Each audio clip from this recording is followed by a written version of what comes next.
In 1989, Japan had more money than anyone knew what to do with.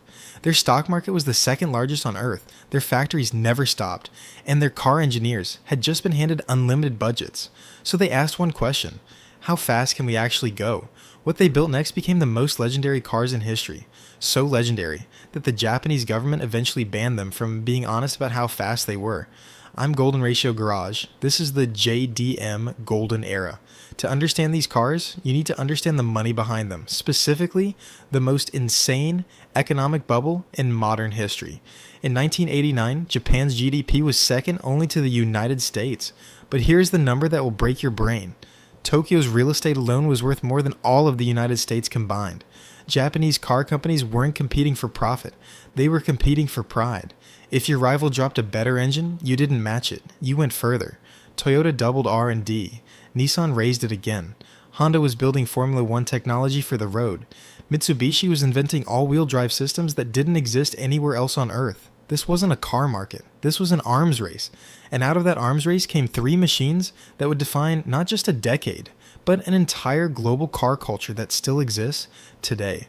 Car number one, the Nissan Skyline GT-R R32, launched 1989, twin turbocharged inline six, all-wheel drive, an electronic torque management system called a Tessa ETS that could redirect power to individual wheels faster than a human could blink. It entered Japanese touring car racing and won every single race for 4 consecutive years. 4 years. They had to ban it from competing. The nickname was Godzilla. It wasn't flattering, it was a warning. Car number 2, the Toyota Supra MK4. Inside it, the 2JZ GTE. A 3-liter, twin turbocharged, inline 6 with an iron block construction. That last part matters, because it meant tuners could push 800 horsepower through it without replacing a single internal component. The 2JZ became the most tuned engine in automotive history. People are still building 1,000 plus horsepower engines on a platform designed in 1989. Car number 3, the Mazda RX-7 FD. The RX-7 was different from everything else on this list because it didn't use a conventional engine. No pistons. Instead, a rotor. A triangle spinning inside an oval housing. Geometry doing the work of physics. It weighed almost nothing. It revved to 9,000 revolutions per minute. And it handled like it was riding on rails. 3 completely different philosophies, 3 completely different solutions, and all 3 of them were built during the same 5-year window, funded by the same economic bubble. But here's where the story gets dark, because someone was watching it and they didn't like what they were seeing. By the late 1980s, Japan had a problem. Roads were getting faster, accidents were climbing, and politicians were starting to ask uncomfortable questions about what these companies were actually building. The government threatened hard legislation, cap horsepower by law, limit top speed by statute.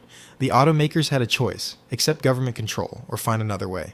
In 1988, the Japan Automobile Manufacturers Association made a deal among themselves. No government involvement, no legal enforcement, just a handshake.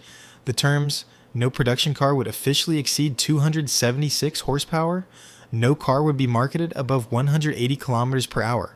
Toyota signed, Nissan signed, Honda, Mitsubishi, Mazda, all of them, voluntary, self-policed, and completely ignored the moment the engineers walked back into their labs, because the actual output of a stock Super 2JZ, around 320 horsepower. The GT-R's RB26, same. The government knew, the manufacturers knew, the buyers knew. Everyone just agreed to pretend, and for about a decade, it worked perfectly. The real story of these cars isn't what they did stock, it's what they became when the aftermarket got their hands on them. That iron block 2JZ that came with 276 horsepower on the badge, tuners found you could run it at 600, 700, 800 horsepower on the factory internals, just by adding boost. The GT-R's RB26 engine became the foundation for an entire global tuner culture. Cars running 1,000 horsepower on a chassis designed for the streets of Tokyo in 1989. The RX-7's rotary engine was so unique that Mazda is still trying to revive it. Not because it's the most powerful, but because once you hear that rotary sound, nothing else is the same. These weren't just cars.